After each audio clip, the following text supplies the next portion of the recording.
उस दिन मैंने बैग में किताबें रखी और मामा को आवाज दी, मामा मैं कॉलेज जा रही हूँ। मामा बेडरूम से बाहर आए और बोले, कितनी बार कहा है तुमसे यह डायमंड सेट पहनकर ऐसे खुलेआम कॉलेज ना जाया करो।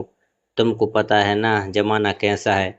मैंने इतराते हुए कहा कि अब इतना भी जमाना बुरा नहीं है कि कॉलेज में कोई मेरा डायमंड सेट छीन लेगा।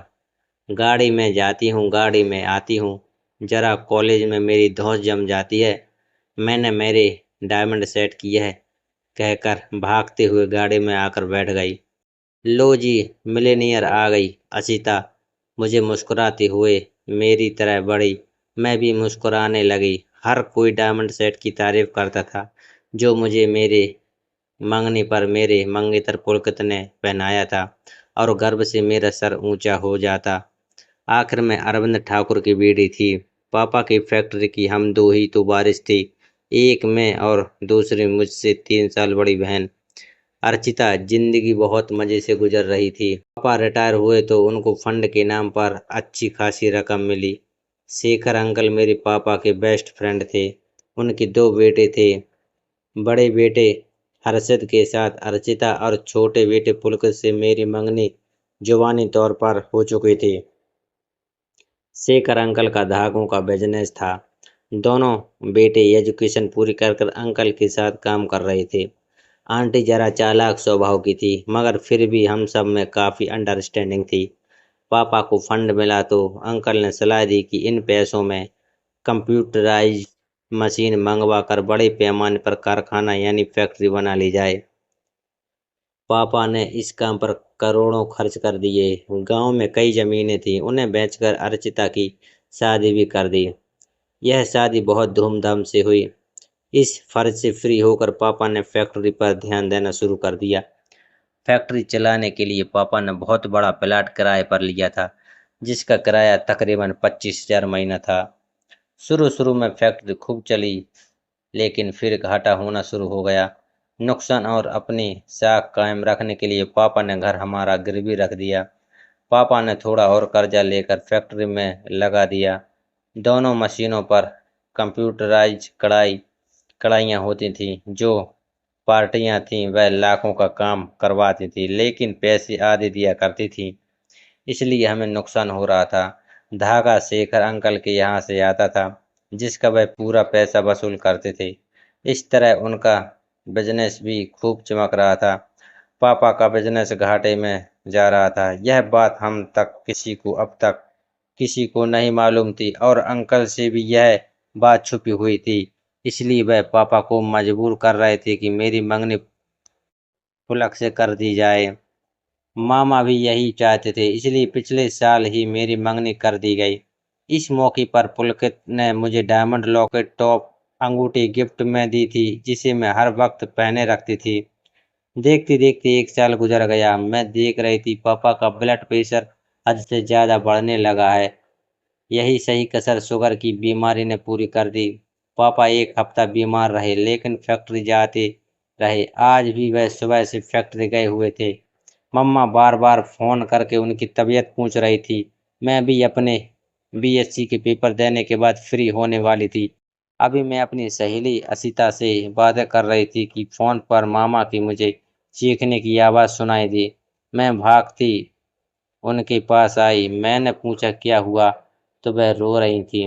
कहने लगी पापा बेहोश हो गए हैं। पापा को लकवे का अटैक आया था। हम सब परेशानी में अस्पताल पहुंचे तो वह आईसीयू में थे। अर्चिता और हर्षद भी वहां पर आ गए। अंकल आंटी और पुलकित भी साथ थे। वह हमें हौसला दे रहे थे। डॉक्टर ने बता दिया था कि 72 घंटे बहुत मुश्किल के हैं और 72 घंटों के बाद डॉक्टर ने दर्दनाक खबर दी कि पापा कोमा में चले गए हैं। कब तक ऐसी हालत रहेगी कोई नहीं जानता था। हमारे तो पैरों तले से जमीन निकल गई और फिर हमने तो मुसीबत में अपनों को गैरों की तरह हो गए थे बदलते हुए देखा। मशीन बंद होने से फैक्ट्री बिल्कुल बंद हो गई थी। मामा ने अंकल को सलाह के लिए बुलाया तो अंकल के तो मिजाज ही ऊंचे थे और मिल ही नहीं रहे थे। उन्होंने सारा इल्जाम पापा की लापरवाही पर डाल दिया। मेरा दिल चाह रहा था कि तुरंत जाकर अंकल से कहूं कि यह फैक्ट्री लगाने की सलाह तो आप ही की थी, मगर जब मामा चुप थे तो मेरी क्या मजाल। अंकल ने कहा, जब तक मशीनें नहीं बिकती जगह का किराया तो जरूर अदा करना होगा।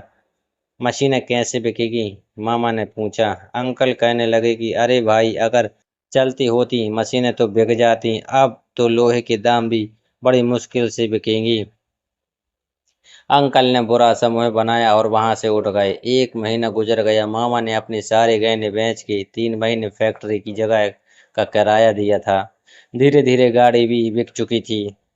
घर गिरवी रखा हुआ था, किसी वक्त भी बैंक वाले आकर कब्जा कर लेते। पापा को हम घर ले आए थे, वे एकदम बेसुध थे, अपने बेड पर पड़े रहते थे। हमने कोई नर्स नहीं रखी थी, खुद ही पापा की देखभाल करते। सारा दिन हम पापा की सेवा में लगे रहते।